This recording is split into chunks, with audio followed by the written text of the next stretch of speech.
everybody. Hi. Welcome back to Burn It Down with Kim Brown. This is what we call the Friday edition. Sun's out, girls out. Let's go. I'm just playing.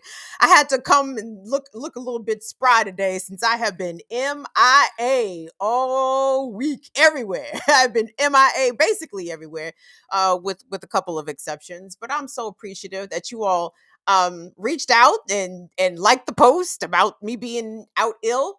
For the record, COVID did not jump on me. I did not get the COVID.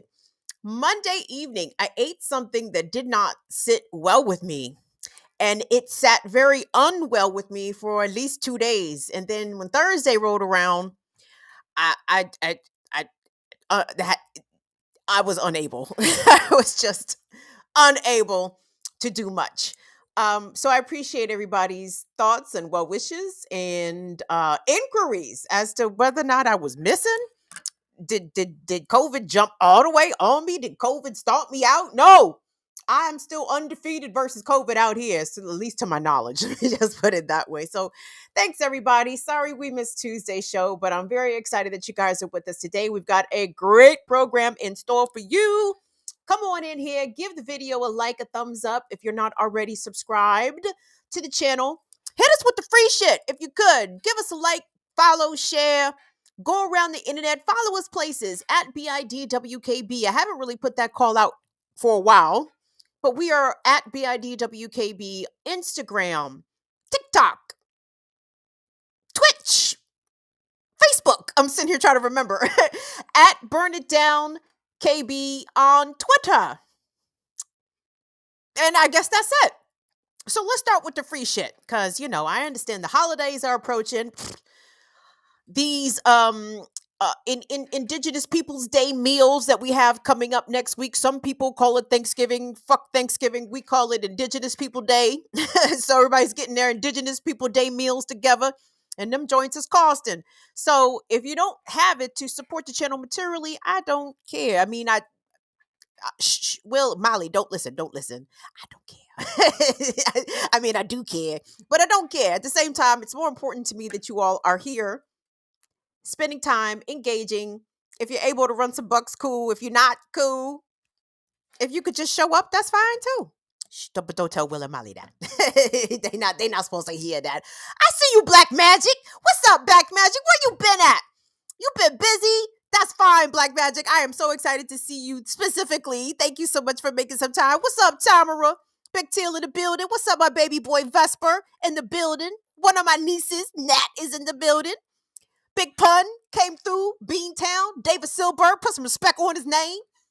David Silberg, I have a question for you. I hate the way I do my show sometimes. I'm sorry. I'm so easily derailed. I'm going to get back on topic in about 20 seconds. Silberg, so we had a conversation. Where was we at, y'all? On the AMA?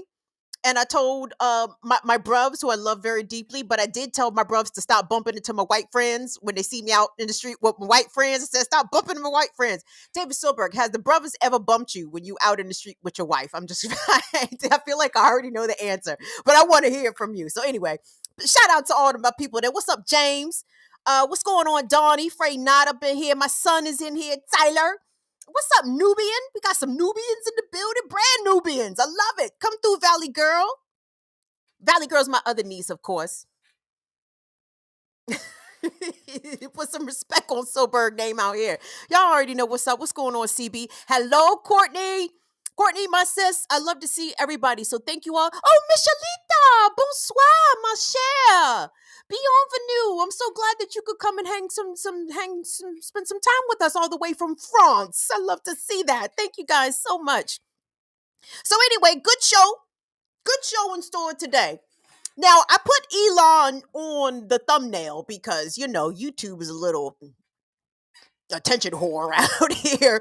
And sometimes you got to play that algorithm game. But Elon is not really my main story. My main story tonight, which I'm not about to get into right now, but I wanted to talk about these clips that I've seen floating around Twitter that have gotten a lot of views. And upon further inspection, some of these clips are a few years old, but it has to do with our brothers, Black men specifically, being assaulted sexually by the police. and how much of a regular routine fucking practice this is. And there was one clip that rolled around. I'm discovering now that it was back from 2016, but Milwaukee police was out here violating our bruvs. Who else was out? I mean, who was? I guess the question is, who wasn't out here from the police department perspective out here violating our brothers? But this is something that I want us to discuss because I talk about sexual assault and rape, and obviously everybody is susceptible or could potentially experience this. But so I wanted to look at this specifically through the lens of how Black men are assaulted by the cops. Not only do the police brutalize them, shoot them down, but when it comes to those quote unquote routine pat downs, ain't shit routine about a lot of them pat downs. So I want us to get into that. And like I said, Elon, woo, Lord, Twitter, I feel bad that Twitter's on the way out, and I really had to do some soul searching about how I felt about that. And it turns out I actually feel a little bit stronger about Twitter's demise than I thought I did, because as someone who has worked in media and worked in a news gathering capacity, Elon Musk's decisions that seemingly are spelling out the quick demise of Twitter is a very bad thing for open source information, for people who are trying to gather information from a variety of different perspectives and different sources. So I want to get into that and how fucked up it is. But at the same time, I'm glad apartheid Clyde's mediocrity is on full display. Okay. I don't know what it is about these wealthy white men with little dick energy, but goddamn, they could fuck up some shit, right? In a hurry. And how the mystique of their supposed genius is very, very easily easily blown away. So there's that. But the first thing I want to do, I think I've said hello to most of my people. The fuck it, I don't got time. I know we gonna make time. I see Ursula in here. I see my other niece Alicia in here. I see Anna Hart in here. So yay! Yes, I'm very glad to see. Oh, Shanette! Hey, Shanette, thank you for making some time on a Friday, sis. Oh my goodness, some of my all-stars are in here. Love that. Love that. Well, let's get started with some all-star energy shit. And this is a mixed bag of a story because it comes out of Gen Z outrage. And you know what? The Gen Zers should be outraged. If I was Gen Z, I would be furious. I'm Gen X, and I'm a little less furious because I don't move as quick as I used to. But if I was Gen Z and my knees was good and shit, oh nigga, I'd be out here kicking everything down. So this story comes out of a high school shooting, tragically, out of Seattle, Washington. This happened last week, where at least one student has been charged. A 14-year-old has been charged with first-degree murder in connection with a deadly shooting that happened at Ingraham High School there in Seattle. Actually, two teens have been charged in the death of one student as a result of this high school shooting. And chances are, if you don't live in the Pacific Northwest or even specifically in Seattle, did you guys hear about this high school shooting last week? Unless it's a mass shooting, which is what, 4 or more, and unless it's a mass casualty event, right? Them things don't make the news in America, and that is such a sad indictment about where this country's principles are and where our empathy is. It's really fucked up. So anyway, because only one person died in this tragic, deadly shooting out there in Seattle, it didn't really make national news. But the students at Ingraham High School were fed the fuck up. And earlier this week, they staged a walkout of their classrooms. And they didn't just walk out of school, they walked out of school and headed right towards the Seattle City Hall. Because the kids said, fuck this shit. The kids said, fuck this shit. And I respect the kids for that. So let me scooch on up here to my doc to give you guys some context and let me credit the local journalist, the on the ground journalist who actually shot some of this footage. So the first one, two, three clips we are going to see came from journalist Hannah Krieg. And then the last clip we're going to see is actually from the Seattle City Council president, Suarez. Oh, I'm sorry. No, Juarez. My Spanish speakers don't roll your eyes. don't roll your eyes at me. Seattle City Council President Juarez addressed the students outside of City Hall. By the way, the kids showed up by the hundreds. And I want us to take a look at some of these actions because you guys know how I feel. I love to see Gen Z out in the streets doing some things. Because the adults have failed the children without a shadow of a doubt. In every subsequent mass shooting, even if it's not a mass shooting, the levels of violence that these kids are being subjected to in America, and oftentimes it's everywhere. Like you think the suburbs are keeping you safe from gun violence? That's a negatory. And even in some of the urban areas, like I said, I can speak locally here from where I am, and I'm certain the storylines likely are the same where you are. But over the past, I mean, really all year, but specifically over the past couple of months, we've had so many young people die because of gun violence. And when I say young, I'm talking about 13, 14, 15 years old. In Prince George's County, a young guy, 13-year-old boy, was in his front yard raking leaves. Someone shot him in the head. The child, I'm not sure if they have taken the child off of life support, but the news reported that he was clinically dead. And why? For what? Who?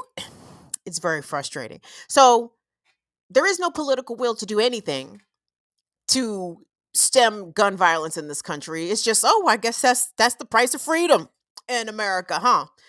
You could get shot standing in your front yard. You could get shot going to school. You could get shot going to the supermarket. Price of freedom in America. And the kids are saying, fuck that. That is not the future that we want for ourselves. So let's look at these clips from the students at Seattle's Ingraham High School marching out of class to Seattle City Hall demanding changes. Let's take a look. End gun violence! End gun violence! End gun violence!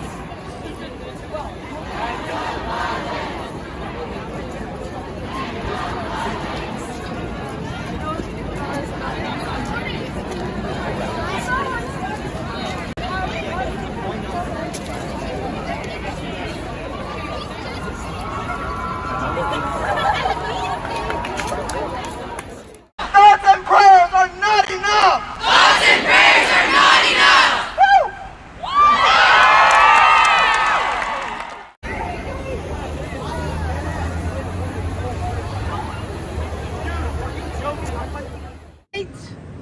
To feel angry. We have failed you. As your parents, as protectors, you should not have to learn the terms of active shooter, a reunification area. You should not have to have these drills. We marched with you in March of 2018 after the Parkland shooting. We tried. We have passed at least 20 laws since 2018, and it's not enough, and we know that.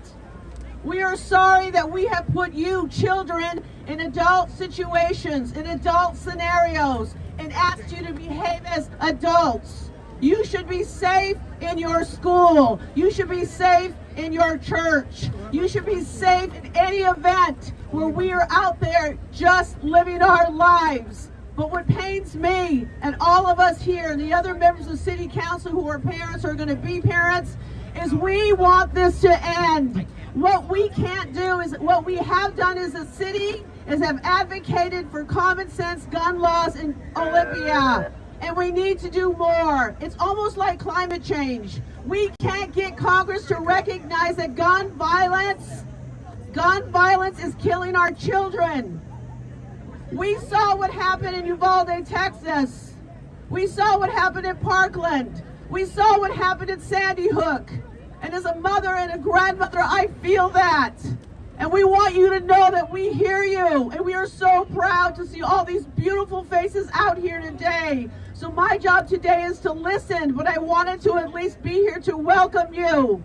Thank you so much for being here. And again, I want to remind that the Ingram High School students who had organized this, and we marched with them back in 2018, I never thought that 4 years later, a mile from my home, that this would happen again.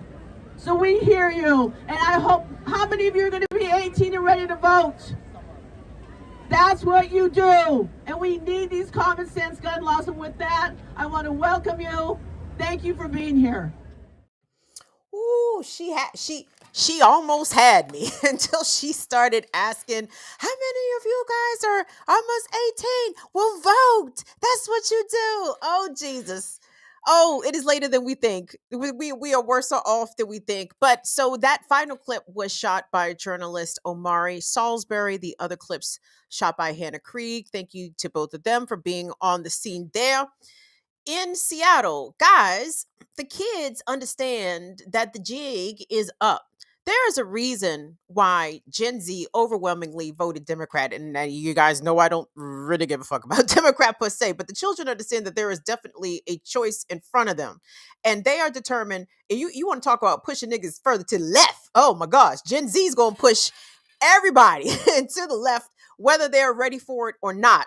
And these kids have been experiencing, and I was appreciative that the city council president there compared the epidemic of American gun violence to that of climate change. Yes, two things that are killing a lot of people every year, things that seem to be accelerating, not getting better, but in fact getting worse, and where there is no political momentum or even will or even potentially desire to really do anything substantive to address these two things.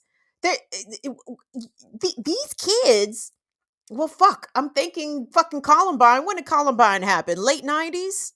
Sade. We got two generations, the millennials and the Gen Zers have been experiencing this in-school gun violence. And Gen X, I know we experienced gun violence too, but it was a little different, right? You know, when Menace to Society and Boys in the Hood came out at the movies, yeah, they would shoot up the movies. They would absolutely shoot up the movies. They would shoot up the go-go. They would shoot up the club. You know, shit did get shot up. But I can say this with my whole chest. School shootings on a mass level with frequency absolutely was not happening. Not to the extent that we see it now. And these kids are being traumatized, even if these shooting incidents don't happen at their schools per se. The specter of could my school be next always has to be hanging over these children, literally from kindergarten to the 12th grade and even further going up into college. At any point in time, anyone can get it in America via a gun. And that's a scary thought. And really quickly, let me please send my condolences out to the families of the students from the University of Virginia, those three football players, oh my God, these shining young men murdered by one of their classmates, returning back on a chartered bus from a trip to DC back to Charlottesville. These three young men were taken down. And this is standard operating procedure in this country, y'all. Like, when does this madness end? When does the madness end? And I know many would say, well, it ends when we could get the guns off the street. Well, kids, we are not actual children, right? We are not going to be naive. The reason I'm pro Second Amendment per se, whatever that's worth, or pro gun ownership is because my enemies got the gun. So what I look like out here with no gun when all my enemies is armed. But we know there is no way to get 400 million guns off the street. These police departments locally, I've been seeing some numbers, some statistics that they've released about the amount of guns that they take off, quote unquote, take off the streets every year. Shorty. I think it was Montgomery County, Maryland, which is a big county here in the state of Maryland. Montgomery County has at least 1 million residents, et cetera, et cetera.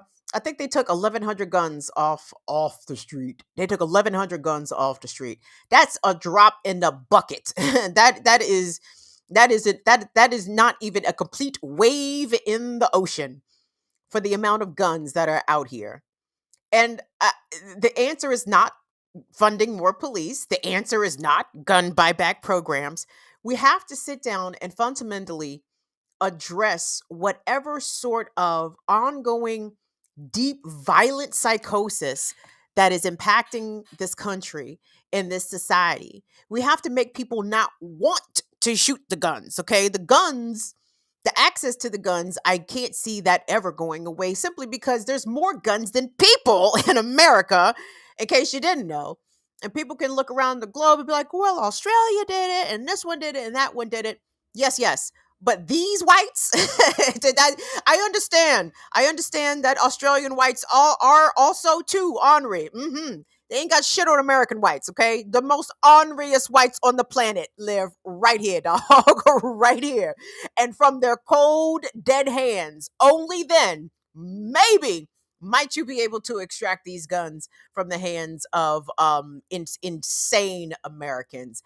Yeah, we need to divert all the money going to the police and divert that towards mental health services because this country is deeply unwell. And the children recognize it, they recognize it early. And I think that they are going to very quickly put it together that this cannot be reformed. You have to burn it down and start anew. And I think the kids are down to do that. So big up to the kids at Ingram High School. I know I said Ingraham because I'm country and I'm going to pronounce the whole word. But Ingram High School in Seattle, I'm so sorry that you had to experience that gun violence. I'm so sorry that you lost one of your classmates. I'm so sorry that you're losing two more of your classmates who are about to go down for these murder charges. And you don't deserve this. This world deserves to be better for you and better for your children when they eventually come. So we're going to work on this, kids. But get your matches and your kerosene and your gasoline. Keep that shit on standby, kids, because there's only one solution. Really only one solution to all of this. So there's that. I just wanted to put the spotlight on Gen Z doing some things, showing up at the city hall and letting these teachers and these elected officials know what's going on. What's up, Frosty Frosty? Hey, Northern Wedge, my baby girl, DD. Thank you guys so much. Hey, Holly. Gamondies. What's up, Dave and BJ? Love to see that. I believe that the 4 students at the University of Idaho, what happened? Yeah, were found dead in an off-campus apartment last weekend. They were stabbed to death. And that too is a horrific story. Again, the gun violence is one thing, y'all, but America is just violent. It's just violent. You guys know my brother was stabbed to death on the street by a fucking stranger. Like, I know, and you all know. All of us know. That's the fucked up thing. Like, if you really want to deep it, ask people, whoever in your circle, ask them how many people you know who have died in this country as a result of violence. Not even necessarily getting shot, even though I'm sure all of us know somebody that's been shot.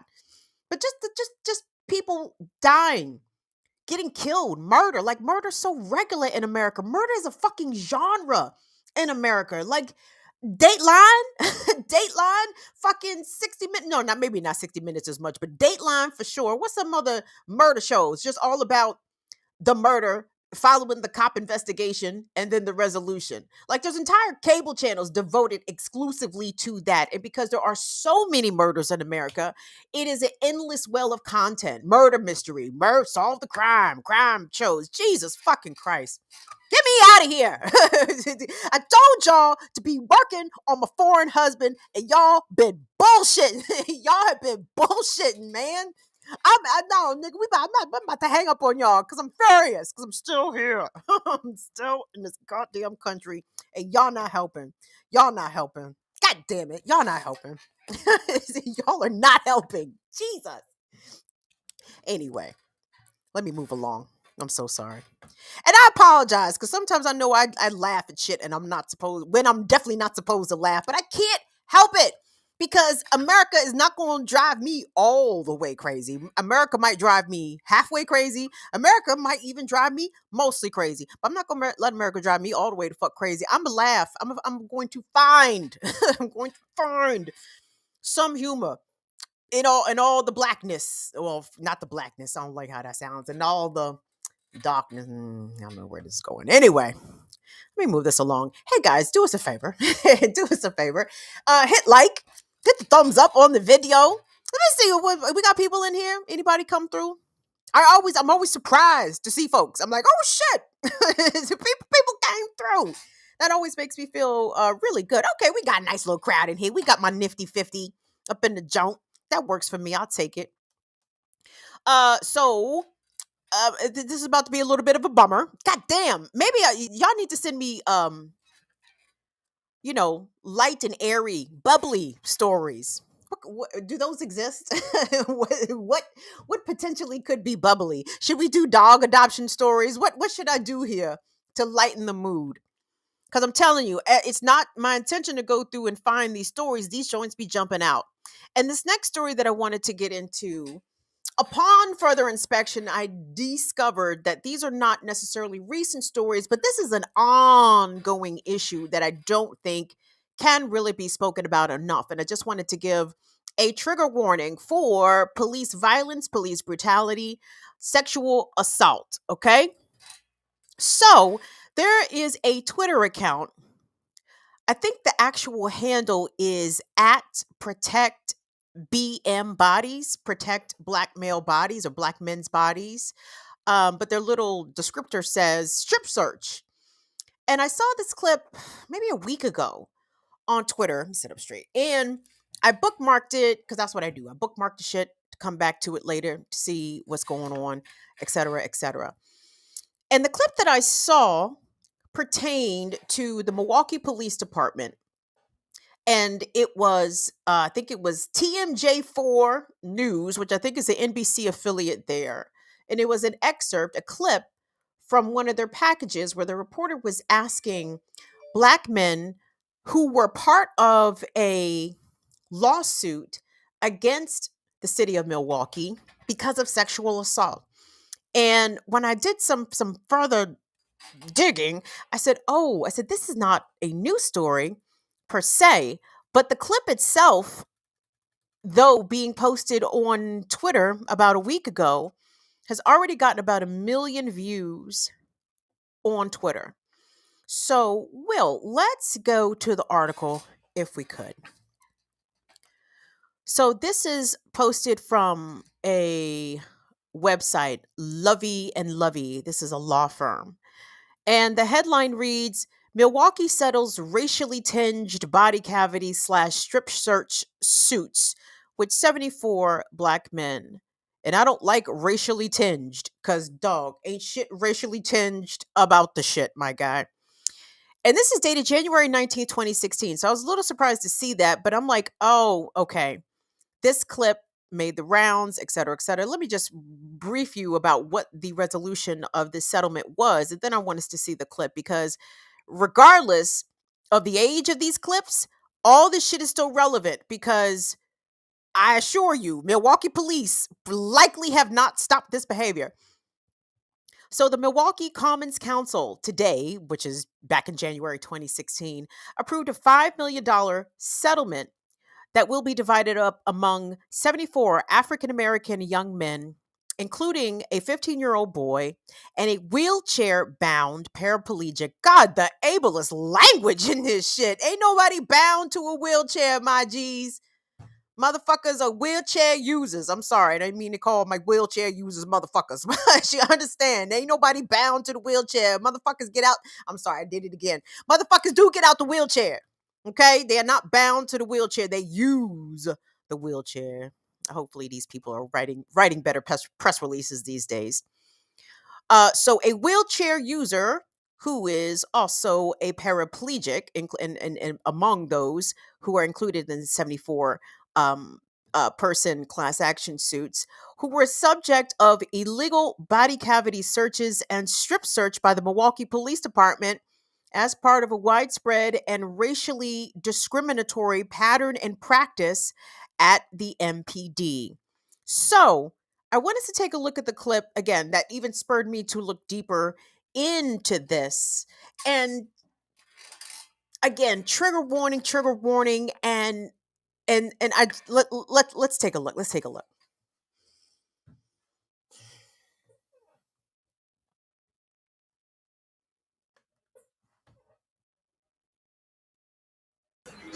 Just give me 1 second. I'm pulling it up. That's cool. No worries. No worries. So yeah, we'll just let me know when you're ready for that. But in the interim, hold on. There was something else on here that I thought was kind of relevant. But again, that goes back to 2016. Oh shit, we got a member. Paul X BSOG. Thank you, baby. Thank you so much, Paul. I got the first clip up ready. Okay. Well, then let's check out this clip. This is from Milwaukee's TMJ4 News. And even though I was not able to go onto TMJ's website and find the specific clip, if it's referencing the same settlement, this is going to be from 2016. So let's take a look. He pulled out my pants, touched my testicles. They like ease down and they put their hands right between my butt. He pulled my drawers down and dug in my rectum. The alleged victims keep coming forward. 8 Milwaukee police officers are under internal investigation, accused of performing illegal strip searches, including cavity searches on the streets. Were they wearing any gloves? No, I didn't see not one. There was no gloves. Kevin Freeman Jr. claims back in December he and some friends were violated during a traffic stop. When they searched me, they like ease down and they put their hands right between my butt. And I try to reach back and when I try to reach back and try to stop them, they just got to slam me. A clip again. And when I went to the station's website to try to find it, because I was not clear about the timeline, all the search results that I put into the search bar on TMJ's website, it wasn't coming back with any of this. So that's why I elected to use the clip pulled directly from Twitter from the Protect Black Men's Bodies Twitter page. And again, it got 1 million views in over just short of a week, which I thought was very significant because obviously this pattern of police practice is still ongoing. Now, whether or not it's still ongoing in Milwaukee, I would venture definitely to say that it is. This is standard operating procedure for police when encountering black men, young black men, fuck, maybe even old black men. Where my old black men at, y'all? They still violating you in these very horrific ways. And let me just say, for the brothers that went on camera and said aloud what happened to them, my heart, it was broken because they experienced that. But I was just so encouraged by just the obvious bravery and courage that it takes to do that. There's a lot of stigma associated with sexual assault and rape, period, right? Regardless of who survives it. But there is an additional stigma, especially for cisgender heterosexual black men, right? Like, men don't like to admit that another man was able to violate them, right? And in this case, the police, I guess the alternative is death, right? Like, you don't let the police search you, I guess, in the aggressive, violating way that they want to. They're the ones with the guns on their hip. They're the ones who could very easily say that they were in fear for their lives because a man, was trying to prevent himself from being sexually assaulted on the street by a fucking agent of the state. Horrific, absolutely horrific. And there was another case because the Twitter account posted another clip from Memphis, and this is a little bit more recent. This one actually happened in 2019 and it's actually we're going to see the clip, but I'm going to tell you about the lawsuit.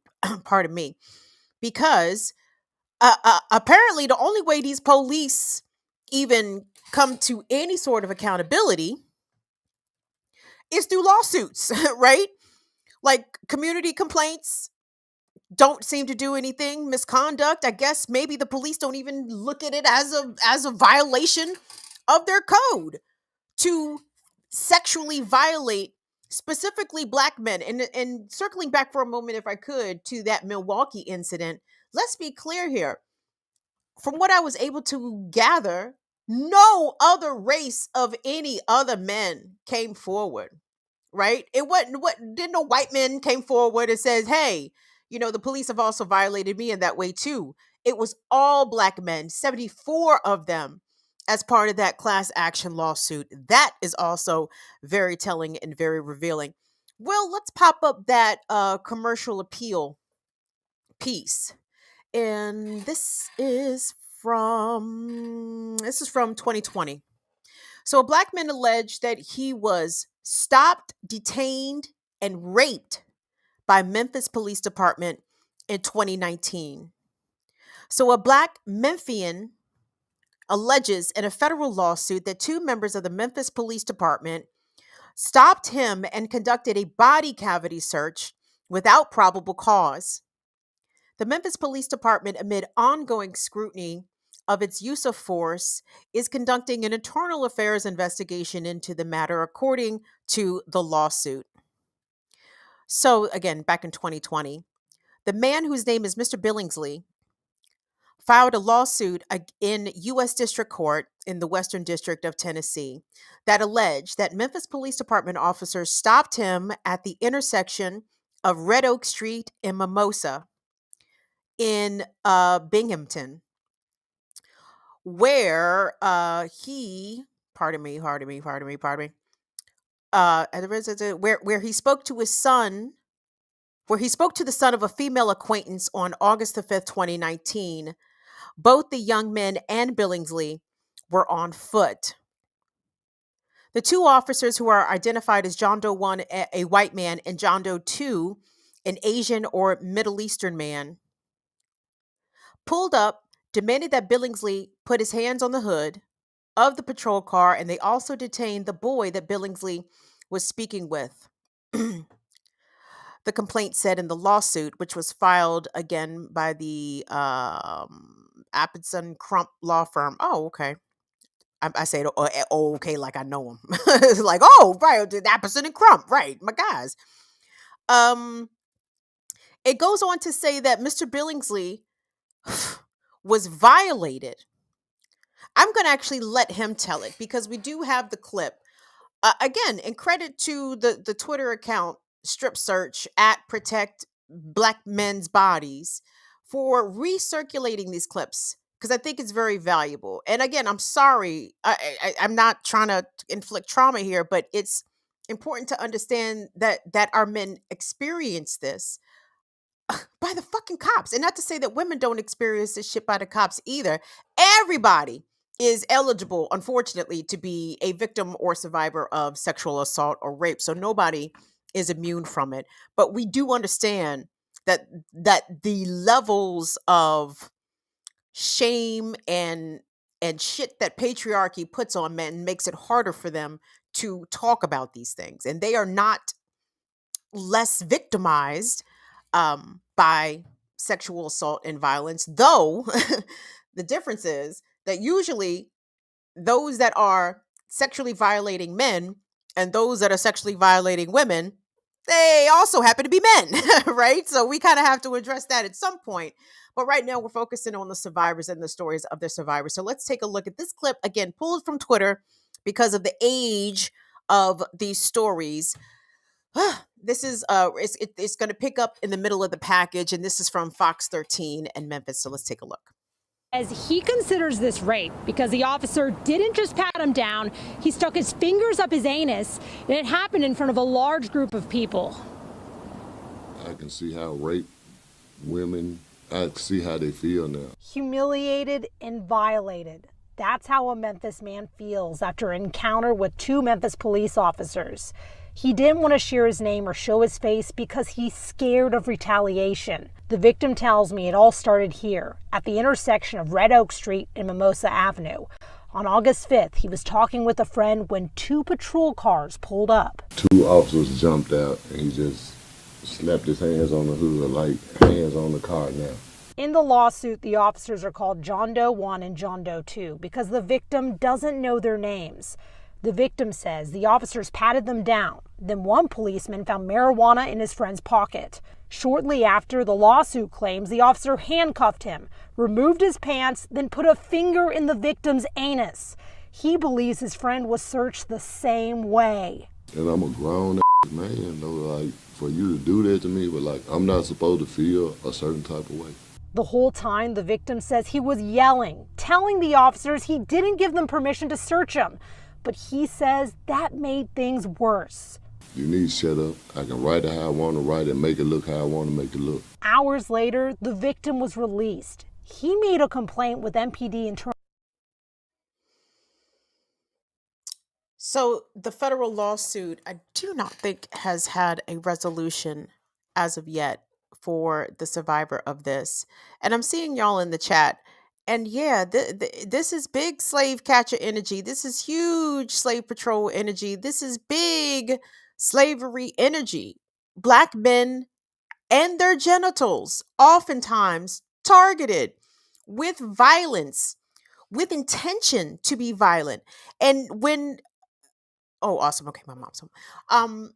And when lynchings came, like the black penis was a target, right? Like they would go for the penis as quick as they would go for the neck or the throat, right? Like it is something about that energy, that black male sexual energy, that racist white America will absolutely go for an attack. And agents of the state are just continuing in that very, very long tradition of sexually violating black people and specifically black men. When we talk about slave times, the all too common occurrences of the slave owners going into the quarters of enslaved people and raping black women is, I hope, is very well known, right? I mean, that shouldn't be new news to anybody. And I do hope that they are teaching your children this in school because they need to know this. But the ways that black men were violated is not always made as explicitly clear. And this is a multi hundreds of years practice, and the police keep this up. They continue to do this. And I can even think of specific instances where my friends, when we were young, when we was like in our late teens, early 20s, and we would go to Baltimore to buy weed, right? And sometimes Baltimore police would be pressed. So anyway, how this would usually go. So if it was a bunch of us riding it, when I say drugs, and I'm gonna say drugs, but I mean weed, okay? when we was going up north and Payson to go buy drugs, aka weed. Sometimes the Baltimore City Police would hem us up. And my friends, my guy friends, automatically sometimes would just pass me the weed because the chances of them sending a female cop out there to search me was just not very likely, right? And for some reason at that time in the late 90s, the police were very keen. At least I never experienced a male police officer trying to inappropriately search me. I never experienced that. So that's why if we ever got hemmed up, I took the drugs, right? I took the drugs. They went in the bra, they went in the draws, they went where they went. But my guys would still get searched. And I can very vividly recall one of my good friends, even still one of my good friends to this day, getting back in the car after being released from a street search and just being very angry about the police. And I'm quoting him here, going all up in his nuts. You know what I'm saying? Like, lift up your scrotum, sir. We're looking for drugs. They're looking for fucking drugs. Like, the war on drugs just really allowed. I mean, I can't say that it allowed the police to go OD with this strip search and these sexual assaults and violations of black men on the street. But because they was doing it any fucking way the whole time. But it just really ratcheted it up. Another reason why I can't stand fucking Joe Biden, because look at what Joe Biden unleashed upon us with the crime bill. All these cops, these rapey fucking cops, these sexually assaulting ass cops. And I know that this specific issue undoubtedly still remains a huge problem among police departments across this country because the police do not reform themselves. They might have paid out a little bit of money out there in Milwaukee, but that don't mean the leopard changed the spots. Not at all. That's standard operating procedure. That's protocol. How else are they supposed to get the guns and drugs if they are not violating people's backsides on street searches? I mean, it's so infuriating. I'm almost at a loss for words. I'm almost at a loss for words. But because a couple of dickheads have accused me of misandry, okay? And I said, "What's misandry?" I'm just kidding. I'm kidding. Well, when I was clear on the definition of misandry, I said, "Oh, you fucking little hating ass niggas can suck my whole dick." Go back and look at my hundreds of videos. We're not in the thousands yet, but I do got a couple hundo up here. I guarantee you can easily find 20 stories, maybe more, of me specifically reporting about issues either pertaining to black men, affecting black men, or talking about a black man who has been wronged or suffered in some way at the hands of the state. Don't play me like that, dog, because I'm always very clear when I'm talking about the abusers and the rapists. I'm talking about the trash men. And I know my people who actually can hear me and who have listening comprehension and reading comprehension from my deaf and hard of hearing folks who might be watching or reading this on the transcript. Your comprehension is cool, but some people's fucking comprehension out here ain't so good. So when I bring up stories about domestic violence or whatever, niggas will have the audacity to leave a comment and call me a man hater, and all they're doing is just validating some of my perspective because these motherfuckers don't listen to women. You just proving my point. You just proving my fucking point because you don't fucking hear. And if you hear, you don't hear well. And if you hear well, you don't fucking comprehend very well at all. Get on my goddamn nerves. But bruvs, I just want to say, please, I see it. I see you. I understand. Even if this doesn't happen to you now at your big age, I know there are young men in your life that this is still happening to, okay? And they need to understand that it's wrong that it's happening to them. And if there is any way to hold these cops accountable, or hold anybody accountable that is violating people, men, boys in this instance, like call them out. We need to normalize the ability for men and boys to come out and say that these things have occurred to them, right? It's only kind of maybe a tiny bit safe for women, kinda, kinda. But that we need to broaden that safe space for men and boys because they are survivors and victims of sexual abuse and sexual violence. And for all those young men to speak about their experiences at the hands of police, again, I would honestly like to see more of that because there's a lot of people out here hurting. There's a lot of people out here that remain traumatized and who feel emasculated by society as though they may be weak. And women feel that shit too. Like all the times that a woman admits that she was raped or sexually assaulted, why don't you go to the police? Well, why don't you fight back? Why don't you hit him upside the head? Like women get all those dumb fucking questions too, brothers. They do. They do. And they are no less dumb being asked to you than they are to women. So I just wanted to take a moment and say, I see y'all. I hear y'all. I feel y'all. This has always been happening to black men on this continent. It continues to happen to black men on this continent. And I want to acknowledge that it still happens to black men in this country. So there's that. Anyway, let's move along. I hear Bagheera tap dancing outside the door. and I'm not certain that I have the door all the way closed. So if Bagheera bang her big head and bust up in here, y'all will see what happens. Oh my goodness. Oh, guys, guess what? Tuesday was Bagheera's birthday. It was Bagheera's 14th birthday. It was her 14th birthday. And I promised her steak and cake. And I fell down on the job. I did not get her the cake. And she said, I don't give a fuck. Run me that steak. And I said, okay, here's your steak.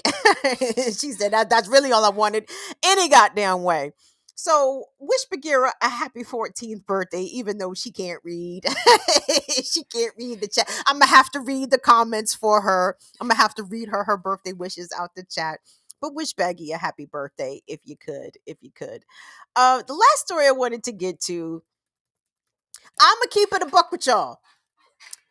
Initially, I looked at this as kind of my clickbait story, right? I don't really like to do the clickbait shit, but fucking Elon is a thing in this YouTube algorithm. So I said, if I talked about this Elon shit, this probably get picked up. But then the more I started thinking about it, I said, no, I actually do have an opinion about this. Even though my most recent Twitter account is young, I actually was a OG Twitterer. When did I start my fucking account? I don't fucking know. When I was still working at Channel 2. So when was that? 09, 10, somewhere in there. Right, because by the time I got to Voice of Russia, I had a Twitter account. And I never really had a big following. Never. I don't know, y'all. I can't, just, niggas don't follow me. I don't know. I try not to question it, because, whatever. Anyway, so I never had a big account, but sometimes I would have significant people following me on my first account. And I just realized, like, number one, how many people I actually met through Twitter, how many stories I became apprised of through Twitter. When I even started today going back through some of my screenshots, and I realized that I had screenshots from Twitter dating back 2010, 2011, 2012. Like, I have been involved with this app more than I actually care to even admit, even to myself, right? Because if you see me these days, I'm not very active on Twitter. And that's because I think my first run on Twitter, it really kind of wore me out mentally. Like, I would actually spend time debating with conservatives. The fuck? I'm sitting here, sending them links like, no, see, here's the proof of my argument here from Columbia.edu. And look it. Waste of fucking time. Imagine me at my giant age right now in 2022 sitting up on the internet and trying to argue with a fucking racist. Jesus? The Jeto. The Jeto. Ain't no goddamn way. But anyway, let me not fake the funk. Like I wasn't really fucking with Twitter. I was fucking with Twitter pretty hard. And to be honest, out of all the social media platforms, Facebook, Instagram, Twitter, TikTok, Twitter was the one I fuck with the hardest. Like, I don't like Facebook. Facebook is just, nigga. It's a nigga. Woo. Facebook is a sad place. Instagram, you got to be a baddie on Instagram. No, that's not my energy either. TikTok, you got to be good with the dances and the edits and shit. No, also not my speed. Twitter, very much kind of my speed. I like to read people's threads and read articles. And as somebody that gathers news, Twitter is a very good open source spot for that. And as you guys see, I pull a lot of my protest footage from Twitter because that's where the shit lives. And Molly and I were talking about this. A lot of the protest shit that I pull off of Twitter, I don't usually see it make it over to YouTube in the same way, right? Interesting. But anyway, in true wealthy white man form, Elon said, oh, this thing works. Let me buy it and make it not work. let me buy it and then instantly proceed to ruin it. And as you guys can imagine, there's been a lot going on Twitter. So let's throw up that thing there, Will. The hashtag rest in peace Twitter was going throughout the night into today. Elon Musk is definitely, or did I say Musty? Elon Musty, aka Apartheid Clyde, is absolutely trying to kill this shit. Will throw up that picture, that tweet from Elon with the headstone. There we go. Look at this simple ass nigga. He put this shit up there. Like this, that's on Elon's account. Dog, you just spent $44 million and here your dumb ass go. Tweeting with the headstone with the Twitter logo on it. Nigga, if it's dying, it's because you killed it. You killed it. You are killing it. Your own self. Your own self. Pop up that next tweet there, brother Will.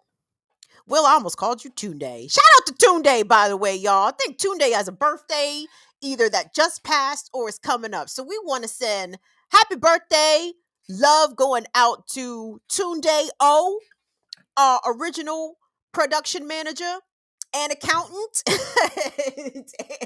and merch designer. Yes, big up to Tunde. Big up to Tunde out here. Tunde's out here still doing this thing.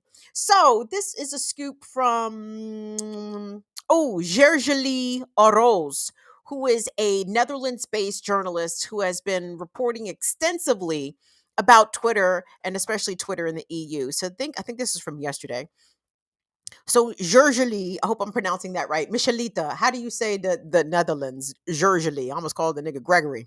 Gergely, Gargamel. I don't know what this nigga name is. It says, Scoop, Elon Musk just sent an email out to all staff outlining Twitter 2.0, writing that it will need to be extremely hardcore, long hours, high intensity. People need to click yes to confirm to being part of this by 5 p.m. Eastern Time Thursday, which was yesterday, or else they get 3 months of severance. And he went on to tweet more details.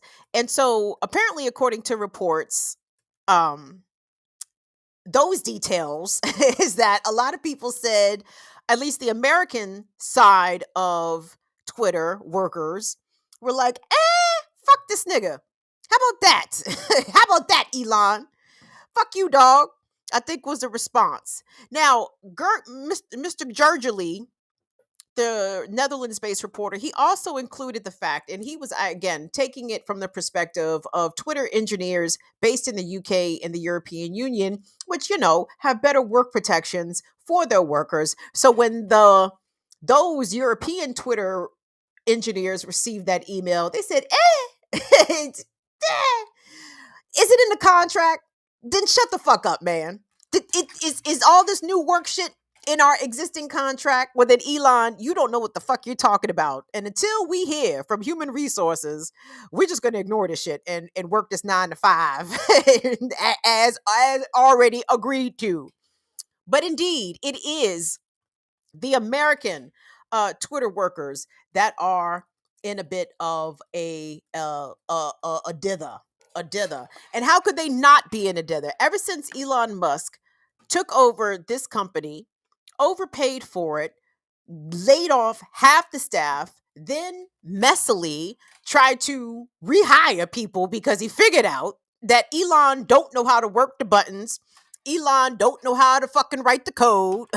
Elon don't know how to do shit but be rich man and white. That's it. That's his special talent. Being born with the silver spoon in his mouth and trying to think that he know how to run shit like a fucking dickhead. And he's running Tesla into the ground. I don't know about SpaceX. It seems like NASA's probably going to keep SpaceX propped up. NASA and the Russian space program likely. But Elon is just really handling this as bad as most people could be expected. So this is not the first time. If we could go to that Business Insider piece, Will. So this is not the first time that Twitter workers have received a late night email from their brand new boss making very strange demands upon them, seemingly with no rhyme or reason. So this Business Insider piece, was this from earlier this week or last week, reads that Elon Musk has put an end to remote working at Twitter. Musk emailed staff to tell them to return to the office for at least 40 hours a week. And this was as Twitter employees were happily working via remote. He also told the staff in an email that the road ahead is arduous. Where is that other piece here? Hold on. Let me see if I can find.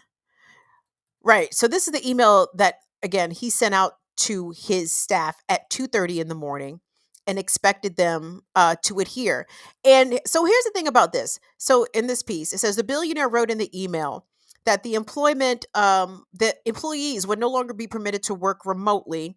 He said that Twitter expected the staff to be in the office for at least 40 hours a week unless they're given approval to work elsewhere, in which he'd review. And a number of people wrote some very, very smart threads, specifically centering disabled employees, right? So you're disabled and you work at Twitter and you get this fucking email from this fucking random dickhead who's your new boss at 2:30 in the morning. And this motherfucker talk about you got to come back into the office 40 hours a week. No, bitch, I do not. because I have accommodations. And if you try to violate those accommodations, well, there's going to be problems for you. But the entire, again, the disregard for non-normal work, quote unquote normals, so the ables, right? Everybody just assumes that everybody is operating at the same level of physical ability, of, mental cognition. No, no, you cannot just make demands on people just to show back up into the office because, again, we are still in the middle of a pandemic. We have workers who are chronically ill. We have workers that are still recovering from COVID themselves, even dealing with long COVID. So to further expose workers to the office for why? Because you want to see people's faces up in the building? Dog, you should have made a better decision with your 44 billionaire, Elon. You fucking pussy. Hold on. But there was some new reporting. There was some new news released tonight, and it was after I had closed the doc for Will, so I didn't actually get it on the doc. But I wanted to see if actually I could pull it up because there's so much constantly happening surrounding this hellscape. Here we go. Big up to Zoe Shifter, who authored this thread, and I'm just going to surmise it. Will, you don't have it over there, but let me just tell the people them. So this was from today. Elon Musk to the engineering team, quote, anyone who could actually write software, please report to the 10th floor at 2 p.m. Today, sorry. Before doing so, please email me a bullet point summary of what your code commits have achieved in the past 6 months. Zoe also goes on to report Elon Musk is also asking for up to 10 screenshots of, quote, the most salient lines of code from the Twitter engineers. Again, no context. I'm still reading from Zoe's thread here. Again, no context as to what this is about. We know that Twitter's engineering teams have been gutted by layoffs and resignations. What's next? Still in the thread. Yesterday, Twitter told employees the offices were closed and that badge access was suspended until Monday, and employees are extremely confused. So yes, Elon dumbass told his employees that the offices would be closed at Twitter headquarters until Monday, and then is sending out emails telling niggas to come to the 10th floor at 2 o'clock. It's like, nigga, what? Tell Elon to get off that goddamn fentanyl. Elon, that shit is slowing up your brain cells, my guy. What? You're not even making no sense. Not that you ever did. Okay. So I think that's the end of the thread there. But every single day, seemingly multiple times a day, it is something new coming from this situation. And here's the thing about Elon, okay? Again, I was never under the mistaken assumption that this man was somehow smart, intelligent, genius. I look at him, I see those 3 words never occurred to me. I said, nope, I'm not getting that from this guy at all. Maybe Steve Jobs, shit, maybe even Bill Gates. They might have to know how to tinker around on the computers.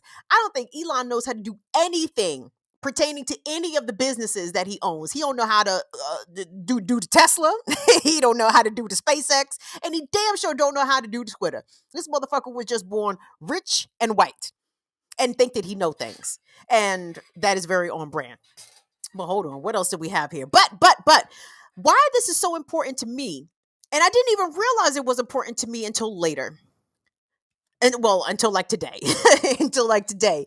Cause again, as somebody that is a news gatherer, Twitter is a very reliable place for news. I know there's a lot of talk about the bot accounts and the Russian trolls or the troll farm. And yes, there is a significant amount of that. But if you have the discernment, if you can tell the real from the fake, so to speak, Twitter is a repository for all kinds of stuff. Like, and not just locally, abroad, everywhere. I love it that they hit you with the translation tweets. Dog, I'm reading shit in Korean. I'm reading Korean Twitter. You understand? And the way that Black Twitter has been a singular force on that website for a variety of things, right? For jokes, for the shared negritude of what it is to be Black in this world, to be globally Black. And then of course, the occasional diaspora wars will flare up and we get past those. But Black Twitter be doing this thing out here by and large, in spite of of the blue check bougies. Black Twitter be doing this thing. And I don't think that there is another social media site in which there is a Black block, a specific block of known Black folks that can be activated. You feel me? Like, I don't think Facebook got it like that. I don't think TikTok has it like that. I don't think Instagram has it like that. Like, you can assemble a couple of tens of thousands of ready to tweet angrily Negroes on Black Twitter if the cause is right. If the cause and the issue is just, you can assemble that Black Twitter army. You can do it. And I don't think that there are other places in which that ability to mass mobilize online is the same thing. And I don't think it's a coincidence that a white supremacist like Elon Musk would intentionally kill a platform in which Black people have that kind of command of dictating the conversation, of driving the conversation, right? I don't think that's an accident. We'll pop up that oh shit Twitter headquarters in San Francisco tonight. Let's just pop this up for shits and gigs. And I'm gonna talk over it. So this was projected on the outside of Twitter headquarters, I believe last night in San Francisco. And this particular clip within itself has gotten over 10 million views. And there's not any sound to it per se, it's just natural sound. But it has Elon Musk up there. And then it has all of these lovely descriptors like apartheid clad and fascist and racist. And it says all these lovely things about Elon.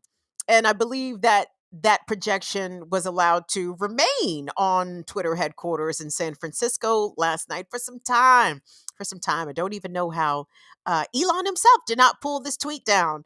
Did I mention that it got over 10 million views? Yes, 10 million views. Again, with the light projection saying Elon Musk is all of these terrible things. And I don't find the flaws in that. I think all of that looks about accurate to me. As part of this Twitter rollout or this Twitter revamping, Elon has accidentally fired shots at some of his own, at the elites. And when I tell you, kids, when I tell you I love to see it, I love to see it. Did you guys see this? Pop up that tweet, Will, from Raphael Simononov. I might have pronounced Raphael's last name wrong, but Rafi know who he is. Rafi know who he is. And it says the Twitter Blue, by the way, was the rollout where Elon Musk was trying to allow people to basically buy blue checks so you could kind of verify yourself. But he said, don't you make it a parody account. And everybody said, nigga, we do what we want. We paid $8 a month for this shit. We gonna do what we want. And people was making parody accounts with blue checks of known corporations, and hilarity ensued. Oh, Will, you're so silly. So Raphael Semenunov popped up this tweet and said, did Twitter Blue just cost pharmaceutical giant Eli Lilly billions of dollars? And the answer is yes. Let me pull this up myself so I can be looking at the same thing. So when people were making these fake but real accounts, which duh, like who the fuck, who told Apartheid Clyde that was going to be a good idea? Apartheid Clyde knew that wouldn't. Well, I guess no. See again. See, Apartheid Clyde not as smart as he think he is, right? A fool and his money shall soon be parted. And you know what? I ain't gonna front. I love to fucking see it. You got them tweets up, Mr. Will?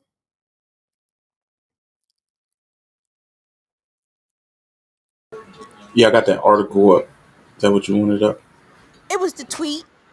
The tweet. It says, "Did Twitter Blue just cost Eli Lilly billions?" Okay, hold on, give me a second. Apartheid Clyde. Apartheid Clyde. Now, goddamn, do I have the fucking tweet? I take so many screenshots. It's really ridiculous.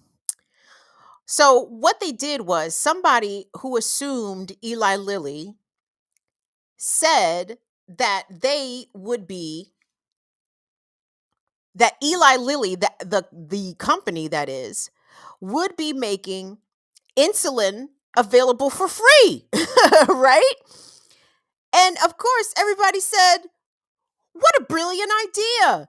Insulin should be free. In fact, the person who developed insulin intentionally did not patent it because they didn't think that it was something that should be paid for. They didn't think that it was something that people should be charged for because, people with diabetes literally need insulin just to survive. So how in the hell, does Eli Lilly make all this money? And not only Eli Lilly, but others as well, make all of this money charging people for something that they literally need to save their lives. So, Will, if you don't have it, it's cool. I mean, I think I've described it enough Okay. because it's that. So anyway, so what ended up happening was Eli Lilly's stock price actually ended up taking a tumble. So, do you have the tweet from Eli Lilly, Will? Where Yeah, it the says, apology tweet. yes, sir. Okay, Yeah, I so got it up. cool, pop that up. So this is the tweet that Eli Lilly had to send out correcting the fake tweet from the real fake account. It says, "We apologize to those who have been served a misleading message from a fake Lilly account. Our official Twitter account is at LilyPad." But then it basically went on to say, well, actually pop up that Washington Post piece because the Post actually does it a little bit better than I'm just explaining right at this particular momento. Ay, Dios míos, I have so many fucking tabs up. This is ridiculous. Oh, Washington Post, I fucking dare y'all to hit me with this shit. Don't hit me with this paywall. Okay, they didn't. So a fake tweet sparks panic at Eli Lilly and has cost Twitter millions. Oh, gang, you love to see it. The pharmaceutical giant halted ad spending after fake blue check accounts went viral for $8. For $8, Twitter is losing out on millions of dollars in ad revenue, a former Eli Lilly official said. And this is again in the Bezos Post. this is in the Bezos Post. So the 9-word tweet sent on Thursday afternoon from an account using the name and logo of pharmaceutical giant Eli Lilly and Company. And it immediately attracted a giant response. Quote, "We are excited to announce insulin is free now." That was the tweet that was sent out from this fake account. This tweet carried a blue verified check mark, a badge that Twitter had used for years to signal an account's authenticity, and that Twitter's new billionaire owner, Elon Musk, said or had, while declaring, quote, "power for the people," suddenly opened up to anybody, regardless of their identity, as long as they paid $8. This dumbass is taking his company for $8, not eight specific dollars, but you understand. But the tweet was a fake, one of what became a fast multiplying horde of impersonated businesses, political leaders, government agencies, and celebrities. By the time that Twitter had removed the tweet, more than 6 hours later, the account had inspired other fake Eli copycats and had been viewed millions of times. Oh my goodness. Could it be that a mediocre, incompetent billionaire could actually tank the other billionaires? You love to see it. Inside of the real Eli Lilly, the fake tweet sparked a panic, according to two people familiar with the matter, who spoke um, who spoke on the condition of anonymity because they weren't authorized to speak publicly.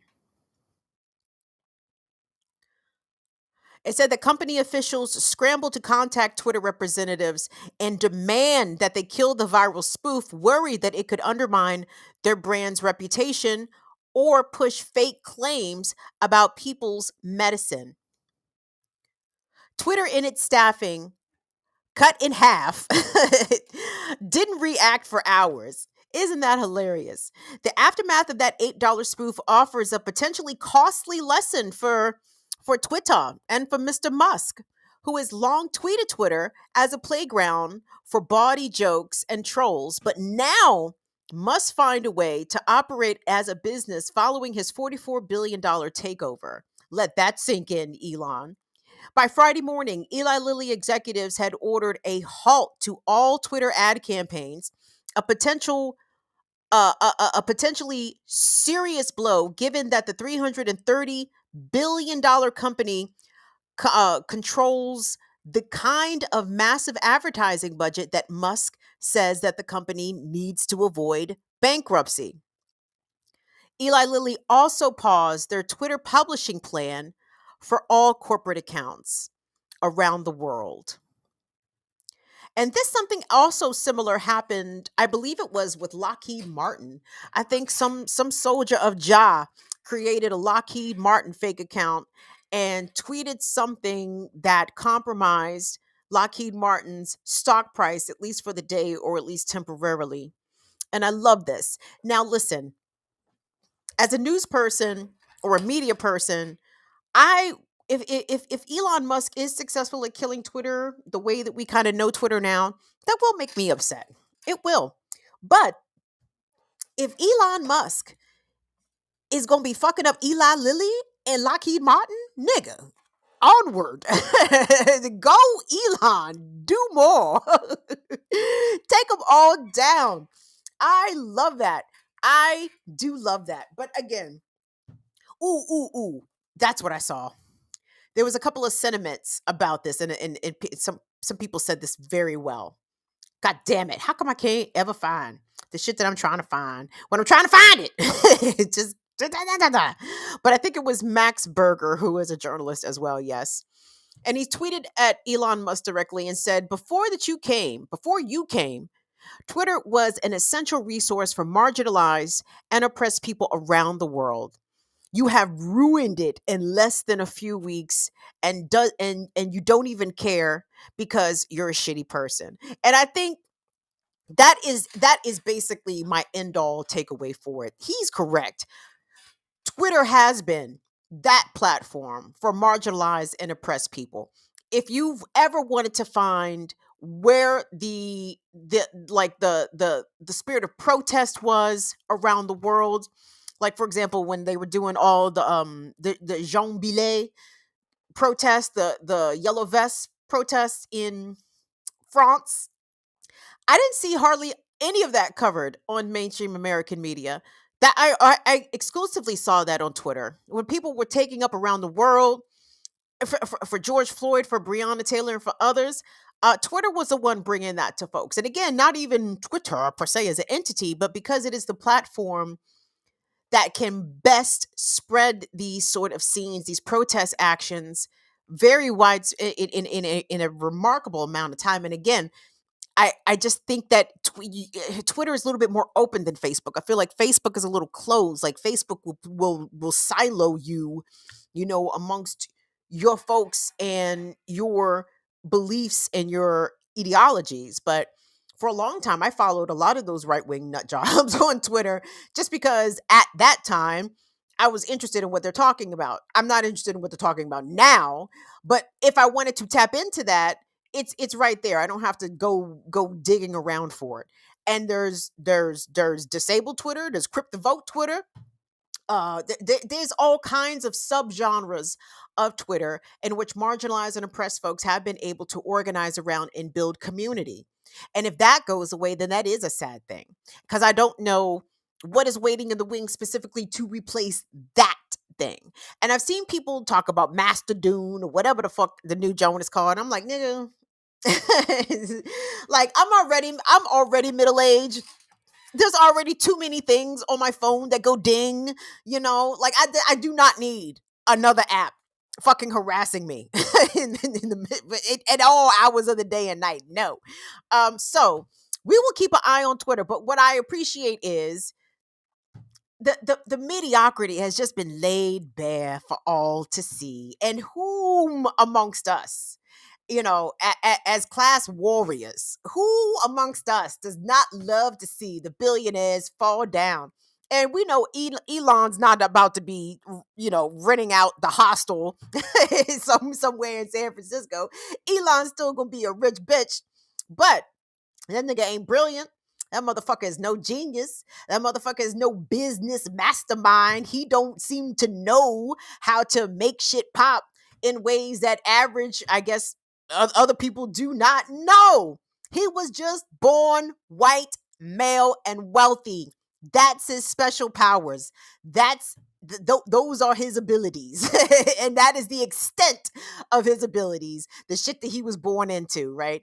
Because the acumen, the mental fortitude that it takes to run a company of Twitter's caliber, and I guess to even make sure that your employees are there wanting to work for you, nah, Joe, he ain't got it. And if you don't believe me about Tesla shit, go back and look at some of our previous episodes. We have done stories on Elon Musk about Tesla's racist practices, their discriminatory practices against their Black employees, the hostile work environment that their Black and Asian employees find themselves in. Tesla, how Tesla specifically is a union busting organization. I mean, Tesla ain't shit. Tesla ain't shit out here. And he trying to make Twitter not shit out here. So anyway, we are rooting for Twitter. We are rooting against Elon. And I know those things are contradictory, but that's how we rolling. So that's the show, everybody. I want to thank everybody for coming through. Thank you all so much. If you haven't hit the like or the thumbs up button on the video, do so on your way out the door. And if you have, I can't even ask y'all to send me money because it's too close to the holidays. It's too close to the holidays. It's too close to the holidays. So I'm just going to say this. Y'all can just ignore me, but I'm just gonna say this just in case somebody maybe watches this later and it's February now and they're like, oh well, I do have $5 to give now that the holidays are over. If you want to support the channel materially, you could always do so via the super chats. You could become a member of the channel. You can join us on Patreon, patreon.com/BIDWKB. You can send us a Cash App, $BIDWKB, Venmo at BIDWKB, PayPal.me/BIDWKB. Guys, we got to keep the lights on, so I would be remiss if I didn't at least lay it out there. But I understand inflation is a bitch. Inflation is a bitch out here. So you guys showing up and doing the free things and just being here is something that I truly, truly support. Is that Imani? Did I see Imani in here? Imani? You became a new patron, didn't you, Imani? Shirley, where you been? Shirley. Charlie. Oh, good. Latifah's here. Good. What's up, Strin? And the reason STRYN, the reason I don't shout you out is because I do not know how to pronounce that shit. So I sometimes I just be calling people whatever I think the shit pronounced like, and sometimes I'd be mistaken. What's up, Spin Cycle Dragon? Thank you so much for coming through. Paul XBSOG, thank you again for becoming a member of the channel. We appreciate that. PM, I see Franny Francais is in the building. I love to see it. The Gamardis. Yeah. All right, y'all. That's it. That's the show. Next Wednesday. Oh, fuck Wednesday. Where the fuck am I? I guess next Friday we doing an AMA. Maybe I'll put that as a question on a poll on our community page. If y'all want to do a Black Friday AMA, I guess I'll leave it up to y'all. I'll leave it up to y'all. I'm not shopping on Black Friday. I think I might want to go get a pedicure or manicure on Black Friday because I bet you ain't nobody gonna be in the nail shop, right? Ooh, maybe even go get my eyebrows threaded. Ain't nobody gonna be in the eyebrow joint. Yeah, we might do that. Look at Shirley. Is that Shirley coming through with the super chat? Look at Shirley coming through with the super chat. What's up, girl? What's up, girl? Is it snowing in Indiana, Shirley? Hey, everybody who is up in upstate New York, Western New York, baby. I'll lobby a warm front. I don't know what to tell y'all. I don't know what to tell y'all. That shit looks real. They said Buffalo getting 5 feet of snow. I said, ain't no fucking way, dog. There's no way. Franny Francais, baby girl, thank you so much for your super chat support. Ain't no goddamn way. What's up, progressive? Ain't no fucking way could I be up in Buffalo and the 5 feet of snow on my head. Kill me. Kill me. Anyway, that's it. I'm gonna be on IG in about 5 minutes at Kim Brown Talks. On behalf of Will and Molly, we appreciate y'all. Just real quick, COVID is out here jumping on people. Aha, I know y'all thought it jumped on me. It did not, but I don't want it to jump on you. So do me a favor, wash your hands, social distance. Please be sure to mask. KN95s are better. What's them other joints? The RFPP 456, the 456 sound. I can't remember what the other name of, grade of the mask is, but wear a good quality mask, please, y'all. COVID is out here jumping on people. The flu is out here coming in hot, and the RSV is jumping on children's. Something terrible. So let's try to enact a sense of community and try to be more mindful of our germs if we could. So we will see y'all back here. I promise. Tuesday, everybody. Please be safe. See y'all later. Bye bye. Thank you, Fire Fam. Thank you, Fire Fam.